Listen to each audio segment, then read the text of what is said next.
Is your thyroid sabotaging your health and fat loss efforts?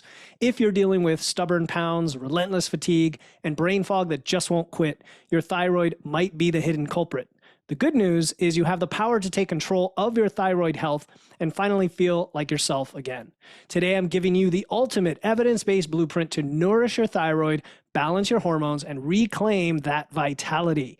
Whether you're battling hypothyroidism, Hashimoto's, or hyperthyroidism, this episode will give you the tools you need to heal from the inside out and naturally heal and optimize your thyroid, boost your metabolism, and get the body you deserve for your efforts.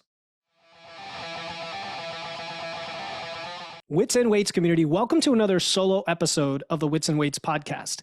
In our last episode, 175, The Big is Beautiful Movement, Obesity, and Heart Health with Dr. Tiffany DiPietro, we discussed some of the myths surrounding heart disease, like the idea that it's only a man's disease, or you must have symptoms to have a problem. Tiffany shared her best practices for nutrition and exercise to maintain a healthy heart, and effective ways to prevent cardiovascular issues. And we stepped into the minefield of the Big is Beautiful movement by asking the question, can big also be healthy? Today, for episode 176, heal your thyroid to boost your metabolism, even with Hashimoto's or hypothyroidism. We'll discover and explore what your thyroid actually does, break down the different types of thyroid dysfunction, and dive into the root causes behind thyroid issues. And of course, I'll give you concrete evidence-based strategies to support your thyroid through nutrition, lifestyle, and targeted supplementation. With the right approach, you can definitely get your thyroid functioning at its best so you can get back to feeling like yourself again. But before we dive into the details, I want to remind you that this information is for educational purposes only and not medical advice. Always consult with your doctor or medical practitioner if you suspect there is an underlying medical or hormonal issue. Now, most of this episode was delivered as a live training where I took questions from the audience and integrated them into the episode. I decided to give away one of the bonuses that I gave to those who attended to thank you as a podcast listener for following the show. And that bonus is a free Heal Your Thyroid guide that you can download using the link in my show notes. Again, if you want to download your free Heal Your Thyroid guide that goes with this episode, go to the episode resources in my show notes. All right, let's get into today's topic, heal your thyroid to boost your metabolism, even with Hashimoto's or hypothyroidism. All right, we are talking about healing your thyroid naturally because we know how important the thyroid is for your metabolism and many other things. We also know that many people, women especially in peri and post-menopause, tend to face more thyroid issues or dysfunctions or things that present themselves as thyroid issues. And I think it's really important to understand true dysfunction from symptoms and things that we could actually do something about. So in today's training, we are going to explore what your thyroid actually does. We're going to break down the different types of thyroid dysfunction, dive into the root causes behind the thyroid issues, and then I'm going to give you some concrete evidence-based strategies to support your thyroid through nutrition, lifestyle, and targeted supplementation. So if you have the right approach, you can definitely get your thyroid functioning at its best and get back to feeling like yourself again. But before we dive into the details, I want to remind you, information is for educational purposes only and not medical advice. Always consult with your doctor or medical practitioner if you suspect there is an underlying medical or hormonal issue. So for those here live, you can use the chat to throw questions in as we go along. And what I'll probably do is record this for an upcoming podcast episode as well. Of course, if you're live or if you registered, you're going to get some special bonuses at the end. And that's it. So let's jump into it. Since we've only got an hour and I've got a lot of nice information to cover here, starting with what the thyroid is. Okay, the thyroid gland is pretty small, but it's very critical to everything. It is a butterfly-shaped gland in your neck that produces hormones that regulate metabolism, energy levels, body temperature, and some other functions. So when your thyroid is underfunctioning, it can then lead to lots of other frustrating symptoms that we're going to talk about in a bit, but things like fatigue, brain fog, what many of you are concerned about, which is either weight gain or frustrating inability to lose weight, and a lot more symptoms than that. And maybe you're struggling with some of these issues yourself, or you're suspecting that your thyroid could be the culprit. And the reality is that the thyroid disorders are incredibly common, whether they are the root cause or they are caused by the lifestyle choices, especially things like hypothyroidism and Hashimoto's, which is the autoimmune form of hypothyroidism. But so many people go undiagnosed, so many people struggle to manage their symptoms, even with medication. I've worked with many a client who has had one of these conditions, and once we start to fix or change just a few key areas of their behaviors, their lifestyle, oftentimes the issues either get resolved or they're able to significantly reduce any sort of treatment or medications for them. So that's what I want to do today. I want to power you with the information and action steps to optimize your thyroid health, whether it is a diagnosed condition or you just want to give your thyroid some love. So what does the thyroid actually do? Well, it produces two hormones. You probably heard of these, T4 and T3. I'm going to try to pronounce them. It's thyroxine, that's T4, and T3 is triiodothyronine. So try to say that 3 times fast. T4 is the inactive form that has to be converted to T3, which is the active form to do its job. So you've probably heard of T4 to T3, T4 to T3 conversion. So these hormones, think of them like the master controllers of your metabolism. They regulate how fast or slow your cells use energy. And then that affects all the other things downstream, like your weight, your body temperature, your heart rate, your digestion, your mood, your brain function. That's why it can cause so many different symptoms, which we're going to get to on the next slide here. And again, if you have a question, throw it in the chat and I'm going to incorporate it into the training as we go along. So when your thyroid is under functioning, right, we call that a sluggish thyroid. We call that hypothyroidism, the extreme autoimmune form of that being Hashimoto's, which, by the way, I'm not going to get into too much into Hashimoto's in detail, but typically Hashimoto's from a medical standpoint means you have an physically inflamed thyroid, but there can be a spectrum of symptoms and blood work and things that tell you that you have Hashimoto's. So common symptoms of hypothyroidism, if you have a decent amount of these symptoms working together, right, or one or more of these symptoms, you may have an issue with your thyroid, but I don't want anybody to kind of freak out that any of these in and of themselves means you have a sluggish thyroid. But things like fatigue and sluggishness, brain fog, difficulty concentrating, the big one, weight gain or difficulty losing weight. You feel like even when you go into a diet or in a calorie deficit, the weight just stops going down, despite cutting calories. Intolerance to cold, dry skin and hair loss, constipation, muscle aches, weakness, depressed mood, a whole bunch of things. And for those of you watching the video, I actually have a long list here. This is what I use sometimes with clients just to see if symptomatically thyroid might be something to look at, which would then lead to other things like blood and lab work. So those are the symptoms of hypothyroidism. Hyperthyroidism, that's your overactive thyroid, has a shorter list of symptoms, but still important. Anxiety, rapid heartbeat, weight loss, and diarrhea would be some of those. Most of what we're talking today generally is with hypothyroidism. And so when we talk about the dysfunction of the thyroid and what causes it, the most common cause is Hashimoto's. It's an autoimmune condition where the immune system mistakenly attacks the thyroid gland, and then you get some inflammation as well. And over time, this can cause the thyroid to underfunction. Other potential causes are nutrient deficiencies, potentially low iodine, low selenium. We'll get into some of those specifically. Certain medications. Of course, pregnancy and postpartum changes can cause temporary dysfunction in the thyroid. And then if you're getting treatment for hyperthyroidism and it's maybe because of the dosage, it can cause, the opposite reaction to occur. So no matter what's causing it, what we want to focus on here and what I focus on with clients all the time is how can we give our thyroid some love in a natural way so that we kind of take out all of the factors of lifestyle, and then whatever's left may lead you to go down other routes of investigation, working with a medical practitioner or functional medical practitioner or what have you. So the 3 are, number 1, reducing inflammation and immune dysfunction. Number 2 is providing the raw materials to produce thyroid hormones. And then number 3 is supporting conversion of T4 to active T3. And none of these are going to be complicated. The idea here is that the lifestyle changes we talk about will support these, and you don't have to worry about necessarily getting super specific on any one of these per se.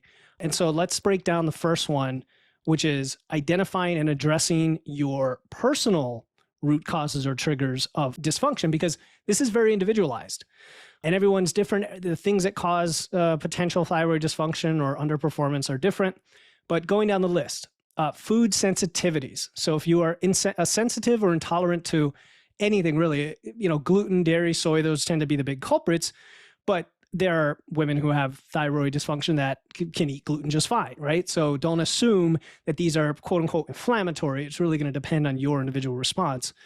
Nutrient deficiencies, the big four are iodine, selenium, zinc, and iron, but there are others on the list, such as vitamin D, that could come into play. Gut issues, and this is mainly with people who they may not have a very diverse diet. They may not have much fiber. They may not have many plants in their diet, things like that. All the same things that lead to poor microbiome diversity in the first place, which everybody should be concerned about anyway, given how important the gut is.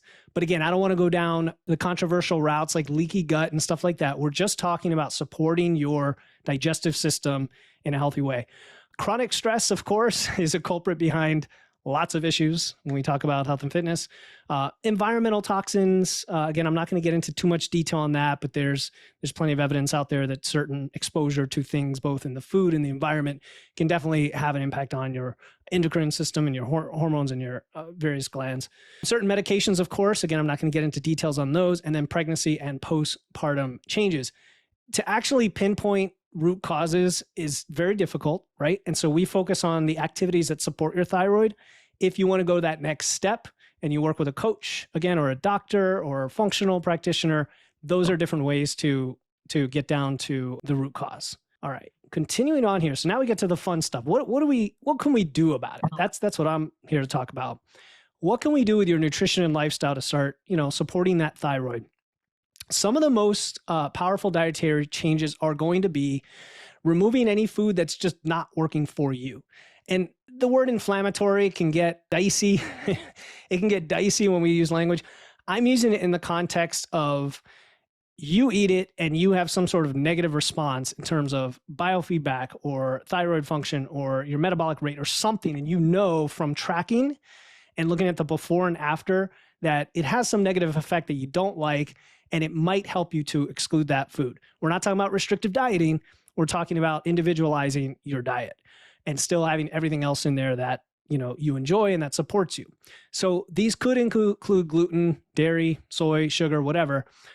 My suggestion is either eliminate one that you suspect to be the issue for a few weeks and track and document how you feel and your biofeedback and everything else, and see if that indeed was a culprit. The other slightly more extreme approach is do an elimination diet, right? Cut out a whole list of things, which is very difficult. I will admit it's very difficult. It's not fun.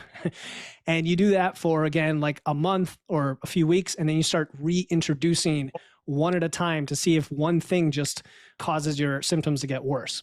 And again, we're talking about symptoms, all the symptoms we talked about earlier. If symptoms go away because you remove a food, that's a good sign.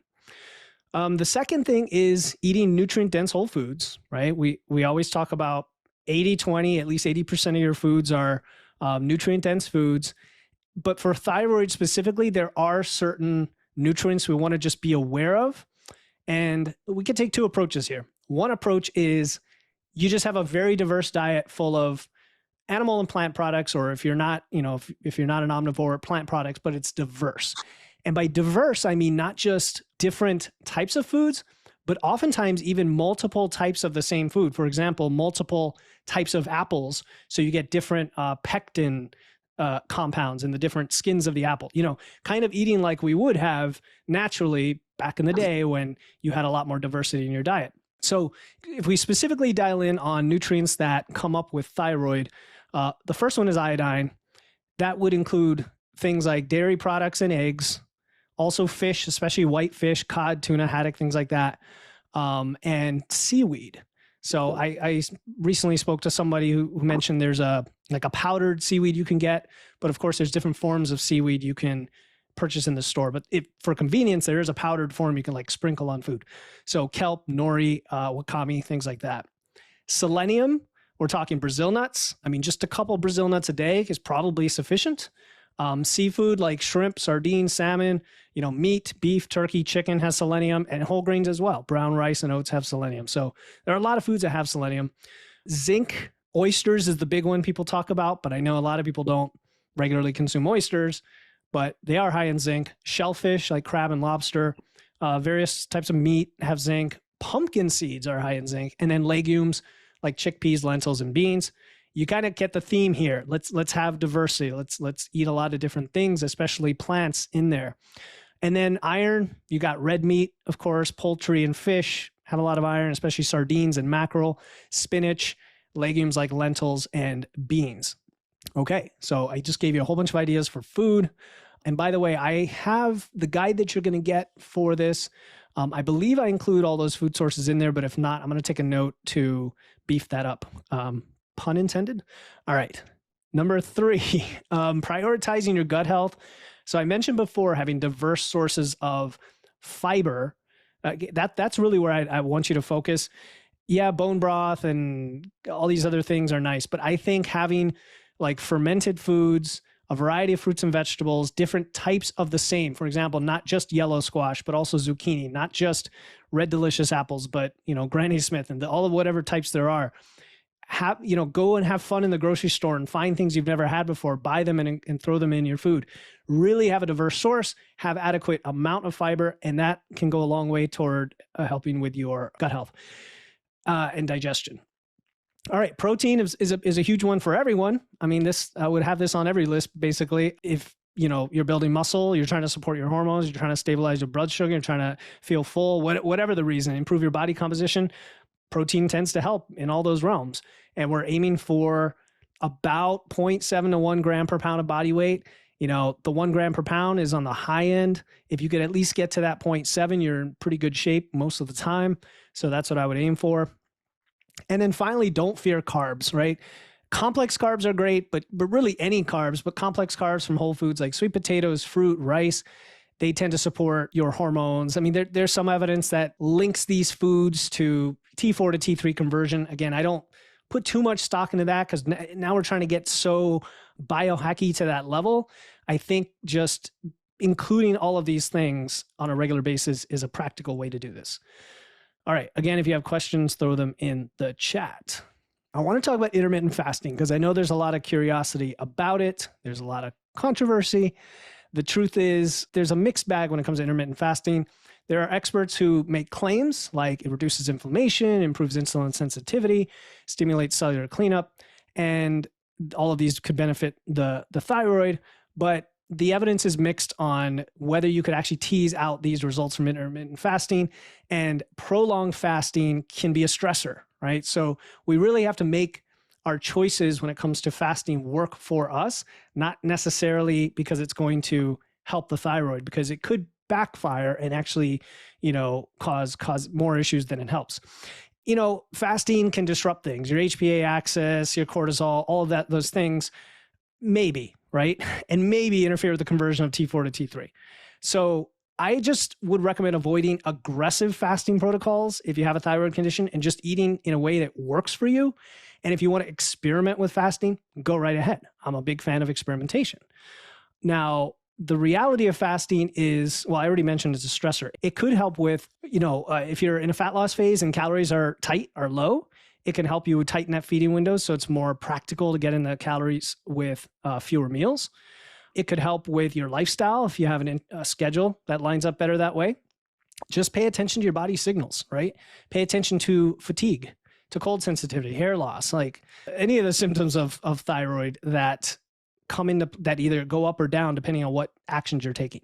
And as always, once you've done these things and you still have symptoms, you could always go down the route of working with a doctor or medical practitioner. All right. My basic thing with intermittent fasting is it depends on if it works for you. Don't buy into the hype or the claims. There's always truth somewhere in the middle. The next thing is lifestyle. Again, you're not going to be surprised, but a lot of the lifestyle factors are the same lifestyle factors that anybody would want to incorporate for a healthy lifestyle. Getting enough sleep, managing your stress, regular exercise, movement, training, high cortisol from chronic stress can wreak havoc across the board, including with T4 to T3 conversion, with your thyroid, as it does help downregulate many hormones when you don't get enough sleep or you have too much stress. So aim for that 7 to 9 hours of sleep, focused on high quality. Know that a lack of sleep has been shown to cause additional storage in the belly, right? Visceral fat storage has been shown to worsen body composition outcomes, meaning if you ate the same amount of calories, a group that was sleep deprived might gain more fat and lose some muscle relative to a group that has sufficient sleep. Sleep's super powerful. Stress, reducing stress with practices that work for you, whether it's breathing, meditation, yoga, being in nature, doing stuff you enjoy. And then for movement, of course, a mix of strength training and low intensity cardio like walking tends to be ideal. Many of my clients who have had hormonal issues, they were just doing too much. They were doing too much cardio, chronic cardio, right? It's excessive, and it was stressing their body out. So you've got a lot going on in your life, most likely. When you're now trying to squeeze every ounce of time out for some form of exercise, that can be a stressor. So lifting weights at least 3 days a week, and then walking a bunch is a decent mix. If you want to add more cardio in there, just do it strategically. Okay, supplements. Now this is the one I was very hesitant to get too much into on, because there's a lot of snake oil out there. And my opinion when it comes to supplements is you're just trying to fill in the gaps. I mean, other than performance supplements for like lifting, we're going to keep that off the table right now. For thyroid support, we're really just saying supporting your nutrients where you might have gaps that you're not getting through food or what have you, and especially the ones that we know are associated with thyroid health. So selenium, these are things that you could supplement. And again, work with a practitioner, because something like zinc, if you have too much zinc and not enough copper, there can be an imbalance there. There's all sorts of dependencies between different supplements. So I'm not recommending these. I'm just saying do your research, talk to a qualified professional, and really figure out, based on testing and based on you, whether you need any of these, right? Vitamin D, thiamine, B12, magnesium I recommend to most people anyway, because I think we're generally deficient, and it helps with things like sleep and a little bit with stress as well. And then Hashimoto's, there's this other, there's something called myo-inositol, which is, and I did some research into this, it does seem to reduce some of the antibodies associated with the thyroid condition, the autoimmune condition, and stabilizes the TSH. So again, if you have Hashimoto's, I assume you're working with a practitioner on that anyway. So that's it for supplements. Again, I would focus on getting it from food, and then test for deficiencies, and then potentially look into supplementation. All right. So the bottom line here, I guess it didn't take as long as I thought, is, nourishing your thyroid is as important as nourishing any of your other parts of your body when it comes to hormones. But it particularly could affect your weight, your energy, your mood, your brain, all of these things. And I think these are simple changes. And if there are any opportunities here, I would take the time. My suggestion is identify one opportunity on this list. And I'm going to send you the guide, and I'm going to send you this replay so you can review it again. Just one opportunity to improve your nutrition or your lifestyle from what I shared today. In fact, in the chat, it would be awesome to see what your takeaways are. If you're watching this, throw in the chat, what is one thing you learned or want to look at changing to improve thyroid health, or just your health in general? Throw those in the chat. All right. Second thing is get blood work and other testing, possibly through a functional medical practitioner, potentially a full thyroid panel, TPO and TG antibodies, micronutrient testing, GI map, things like that, whatever you feel like you need to go to that next level. And then, of course, the other option is join our Wits and Weights Physique University. I would say this. It's a semi-private group coaching program where you can get some support and accountability to work on some of these issues. So Camille says, adding a variety of fiber. Yeah, it's huge, right? Because we think of fiber as this one thing, but it's actually a very diverse, type of carbohydrate with different types. And then there's fermented, and there's the different, there's lectins and pectins and all these compounds. It's a whole variety out there. I always want to plug MacroFactor for you guys, because if you're not already tracking your food and you want to track not only your macros and calories, but you want to track fiber and micronutrients, they have a way to do that in the app. It's more than a food logger, right? It also tracks your metabolism. So it's a good way to see if your thyroid is responding as well. For example, if you're in a fat loss phase and your metabolism is a bit more responsive. It doesn't tank as much as what I often see with individuals with thyroid conditions. It tends to adapt faster. You can use that before and after to compare and see if what you're doing is working for you. All right, I hope you enjoyed that training about how to heal your thyroid naturally. And don't forget to download your free Heal Your Thyroid guide using the link in my show notes or by going to witsandweights.com/free. That's witsandweights.com/free, or use the link in my show notes to download the detailed companion guide to this episode. No matter where you are on your thyroid journey, remember, you have the power to take control of your health always. Advocate for yourself, educate yourself, and never give up on feeling your best. All right, in our next episode 177, how anatomy impacts your gut, muscle mass, hormones, and health with Justin Cottle. Justin shares how understanding our digestive system's anatomy can lead to better nutrient absorption and overall health, and also how our bodies physically adapt to training. We explore the impacts of understanding your anatomy on your personal health and fitness. We get into a lot of interesting side areas, things I know you haven't heard before, practical advice to go along with it to optimize your nutrition and training. So as always, please make sure to hit follow right now in your podcast app or subscribe here to the YouTube channel to get notified when that episode comes out and to support the show. As always, stay strong, and I'll talk to you next time here on the Wits and Weights podcast.